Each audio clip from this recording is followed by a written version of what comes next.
great anger when people saw the red carpets on social media. And isn't the social media telling us the removal, the hastily removal, beg your pardon, of the red carpet, isn't that emblematic of the disconnect between the government and the ground realities? Couldn't these 2-year celebrations be timed just a little bit better?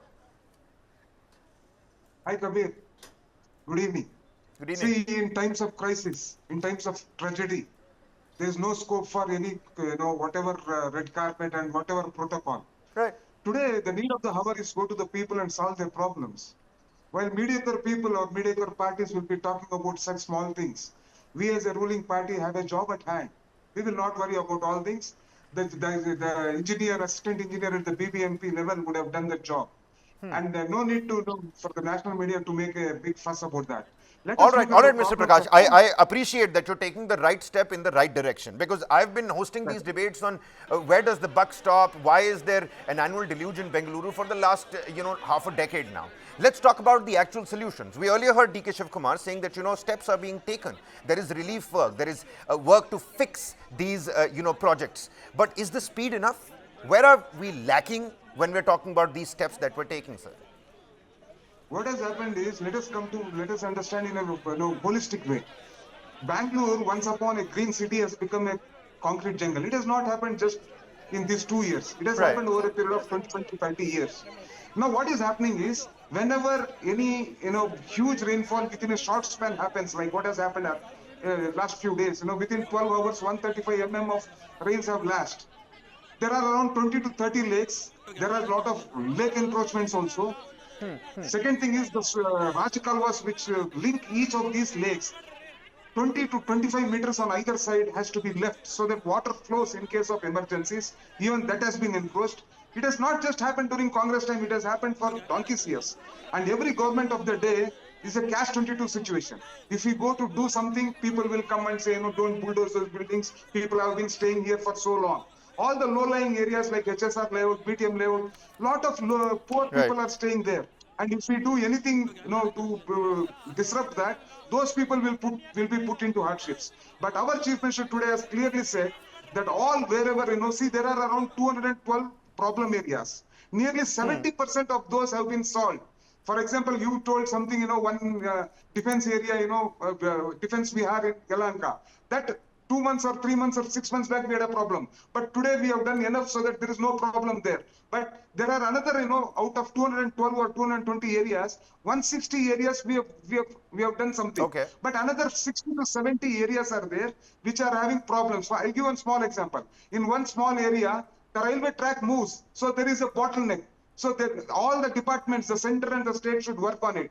Like that, there are so many other issues. Congress government will not run away from the problem.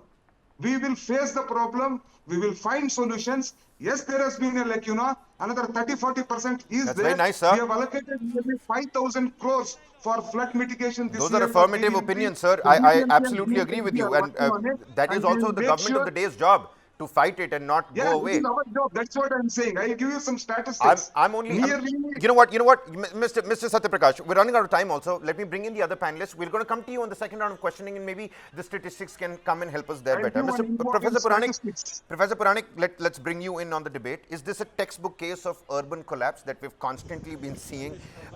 The political will has constantly taken the back seat when it comes to planning, city planning per se. And we must look at this under the political lens, because people in Bengaluru say that, we're a city of resilient people. The city fights back, the city comes together. But like every city, there is a dark underbelly also. We've seen the road rage cases, we've seen the pothole problem, and how many people actually come out to support others. So political will taking the backseat when it comes to city and public planning. Is that the case? Where does the buck finally stop? Because instead of blame game, let's talk about the next 5 years. How can things actually improve in Bengaluru?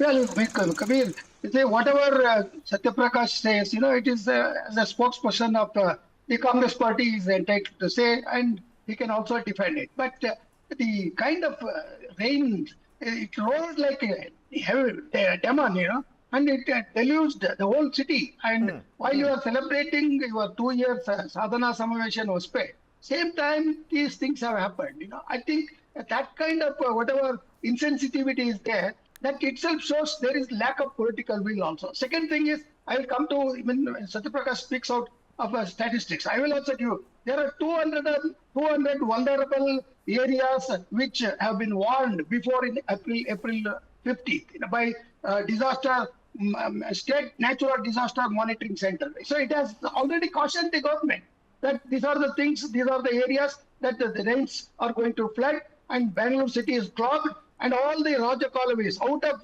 194 Raja Kalaway areas which Chief Minister spoke this evening, our 123 still are pending. That means to say the entire Raja Kalaway which is there supposed to take whatever the water out of Bangalore city and avoid this kind of tragedy or damage. That has not been done. And many rich people, very important politicians, I am not blaming only Congress government, I am blaming both BJP, JDS and Congress government put together.